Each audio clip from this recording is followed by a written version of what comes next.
Le grand problème, quand on a affaire à des gens qui ne parlent pas la même langue, ou du moins qui n'ont pas appris la langue dans les mêmes conditions. Il y a une différence entre une langue maternelle, qu'on acquiert par l'oralité, et une langue qu'on a apprise à l'école, et qui passe par l'écrit, qui passe par des codes plus ou moins artificiels, qui sont plus ou moins bien compris. Et entre ces deux populations, il y a un hiatus. Ils ne parlent pas la même langue, en quelque sorte. C'est ma théorie. La langue qui est passée par l'écrit n'est pas la même langue que la langue qui passe par l'oral. Et il est évident que quand je parle d'oralité, c'est une façon de parler. Et les gens vont vous dire, mais moi, quand j'apprends à lire, je passe à l'écrit, à l'oral. Non. Il a accès à l'oral par la voie de l'écrit, et non pas directement par l'oralité. Et c'est toute la différence.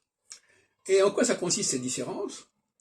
Eh bien, dans le fait que quelqu'un qui parle à une personne qui n'a pas appris la langue sur le terrain, en quelque sorte, et dès l'enfance, eh bien, il y a des tas de subtilités qu'elle ne va pas saisir, aussi bien au niveau de la sonorité qu'au niveau de la sémantique.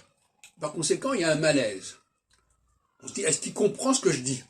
Moi, je comprends à peu près ce qu'il dit, mais lui, est-ce qu'il comprend ce que je dis? Donc là, il y a un problème.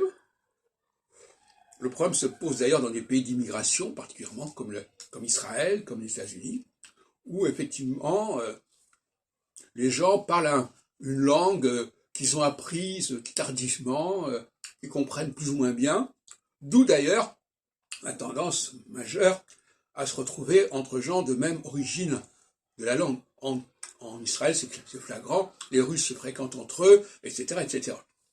Donc, il vaut mieux dans ces cas-là, quand on a affaire à un étranger, parler une langue, essayer de parler sa langue à lui, c'est-à-dire la langue qu'il a pu apprendre à l'école à partir des bouquins.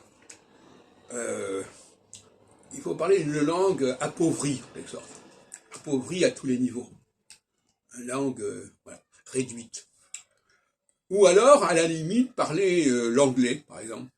L'anglais qui est un français qui passe par l'écrit. La preuve en est, j'en ai parlé hier sur ce sujet, cette façon de prononcer les S du pluriel, qui n'existe pas en français, sauf dans les liaisons. Bon. Mais, d'ailleurs, j'ai dit l'autre jour que le S, l'ajout du S, était quelque chose qui s'était rajouté et qui ne correspond pas à une transcription de l'oral. Et donc, il n'y a pas de raison de vouloir prononcer le S. Bon. Alors, les Anglais n'arrêtent pas de le prononcer. Hein. Dès qu'il y a un S, hop, on prononce, on entend le S, alors que les Français, en général, ne le font pas. Mais, voilà un exemple. Alors, on pourrait dire que, d'une certaine manière, parler le français à l'anglaise, ou même, éventuellement, parler le français méridional, est plus accessible à l'étranger que le français de pure souche.